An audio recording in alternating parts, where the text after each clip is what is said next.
Саламатсыздарбы. Эфирден ТС телеканалынан жаңылыктар маалымат кызматы, студияда Алтынбек Бедилов. Учурда жогорку кеңеште экс-президент Алмазбек Атамбаевдин макамынан ажыратуу маселеси каралуудан. Тиешелүү маалыматты башкы прокурор Өткүрбек Жамшитов берди. Белгилей кетсек, буга чейин мурдагы президент Алмазбек Атамбаевди кол тийбестиктен ажыратыш үчүн ага күнөө коюу маселесин караган депутаттык комиссиянын корутундусун жактырып, аны башкы прокуратурага жиберген. Башкы прокуратура экс-президент Алмазбек Атамбаевга коюлган 6 дооматтын 5-өөнү негиздүү деп тапкан. Анда экс-президентке Кремтөбүл Азиз Батукаевдин абактан бошотулушуна, Бишкек жылуулук электр борборун оңдоп түзөөдөгү коррупциялык иштерге аралашкан, баш калаага көмүр жеткирүүчү компаниянын кызыкчылыгын коргогон, мыйзамсыз жер алган деген айыптар коюлууда. Жогоруда аталган иштердин баары коррупция беренеси менен катталып, сотко чейинки өндүрүшкө алынган. Кыргызстандын экс-башкы прокурору жогорку кеңештин мурдагы депутаты Аида Салянованын бир тууган иниси Улан Саляновду өлтүрүү ишинде саясий өңүт бар болушу мүмкүн деген божомолдор каралууда. Бул тууралуу ички иштер министрлиги маалымат таратты. Ага ылайык учурда жогорудагы факты боюнча ыкчам тергөө иштери жүрүп жатыптыр. Эске салсак, 42 жаштагы Улан Саляновду 2017 жылы 6 ноябрда Бишкектин четинде жайгашкан Көкжар конушундагы үйүнө кирип атып кетишкен. Ички иштер министрлиги бул кылмыш үчүн жалпысынан 3 кишини шектүү деп таап, алардын бири 2 ай дегенде Бишкектен кармалган.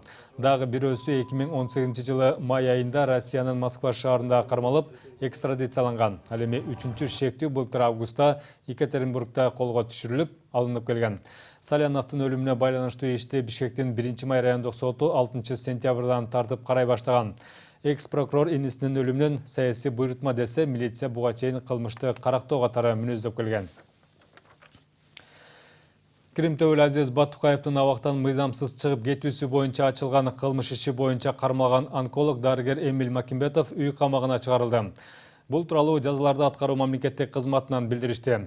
Ага ылайык дарыгердин бөгөт чарасы Бишкек шаардык сотунда 25-июнда каралган. Макимбетовдун үй камагына чыгарууга эмне негиз болгону ачыкталган жок. Бирок буга чейин анын адвокаттары тергөө менен кызматташуу жөнүндө сунуш болгонун билдиришкен. Эске салсак, бир нече өзгөчө оор беренелер менен айыпталып соттолгон Кремтөбүл Азиз Батукаев 2013 жылдын апрелинде рак илдетине кабылды деген негизде мөөнөтүнөн мурда түрмөдөн бошонуп, Россияга чыгып кеткен. Буга байланыштуу кылмыш ишин иликтөө быйыл жыл башында жанданган. Анын алкагында 6 жыл мурда Батукаевга ак кан оорусуна чалдыкканы тууралуу аныктама берген деген шек менен онколог дарыгер Эмиль Макимбетов, лаборант Ирина Цопова дагы 3 медицина кызматкери кармаган. Буга чейин алардын экөө үй камагына чыгарылганы белгилүү болгон. Ал эми бул иште шектелгендердин саны жалпысынан 15 кишиге жетти. Кыргыз-Тажик чек арасындагы Аксай жана Ворух айылдары чектешкен аймакта тургундардын чыры алдын алынды. Бул тууралуу Аксай айылынын башчысы Эркен Жолчиев билдирди. Анын айтымында шейшембе күнү Тажикстандын жарандары Воруктун ичинде жайлоодон келаткан машинага таш ыргыткан. Анын кесепетинен келишпестик чыгып кете жаздап, бирок эки тараптын милициялары сүйлөшүп, абалды жөнгө салууга жетишишкен. 25-июнь күнү аталган аймакта ок атылганы тууралуу маалымат тараган болчу. Бирок мунун чын төгүнү тастыкталган жок. Эске салсак, быйыл 13 март күнү Аксай айылы менен Ворух анклавынын тургундардын ортосунда чатак чыгып, тирешүү ок атуу менен аяктаган. Абалды эки тараптын күч түзүндөрү, өкмөт өкүлдөрү киришип жатып, тынчтандырышкан. Ошол күндөн бери эки өлкөнүн милиция кызматкерлери бул айылдарда коомдук коопсуздукту биргелешип, көзөмөлдөөсүн улантып келет. Аталган аймакта чек ара азырынча тактала элек болгондуктан, жол, суу, жайыт талаштан улам чыр-чатактар болуп турат.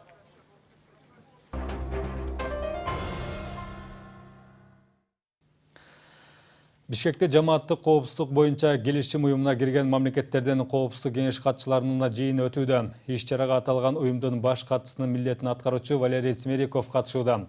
Кезектеги отурум алгач тар чөйрөдөгү жолугушуу менен башталып, андан соң кеңири форматтагы иш-чарада коопсуздук, эл аралык терроризмге жана экстремизмге каршы туруунун кошумча чаралары талкууланууда. Күн тартибине жамааттык коопсуздук боюнча келишим уюмунун ишмердүүлүгүнө тиешелүү болгон бардык тармактар боюнча 8 маселе киргизилген. Белгилей кетсек, Кыргызстан быйыл ЖККда төрагалык кылууда. Бул уюмдун курамына Россия, Беларусь, Армения, Кыргызстан, Казакстан жана Тажикстан өлкөлөрү кирет. Бүгүндөн тарта Ташкент тамчы Ташкент каттамы кайрадан жанданат. Бул тууралуу Кыргызстандын Өзбекстандагы элчилигинен кабарлашты. Ага ылайык учак 6 сентябрга чейин апта сайын бейшемби күндөрү каттап турат. Авиакаттам Өзбекстан аба жолдору ишканасы менен бирге жүргүзүлөт. Эске салсак, Ташкент тамчы аба каттамы былтырда иштеп, бирок жүргүнчү аз болгондуктан каттам өзүн актабагандыктан июль айынын ортосунда токтотулган. Мындан сырткары жыл сайын жайында Өзбекстандан Ташкент балыкчы поезд каттамы иштей баштайт. Сиздер акыркы саатка алынган жаңылыктар менен тааныштыңыздар. Биздин каналдан алыстабаңыздар.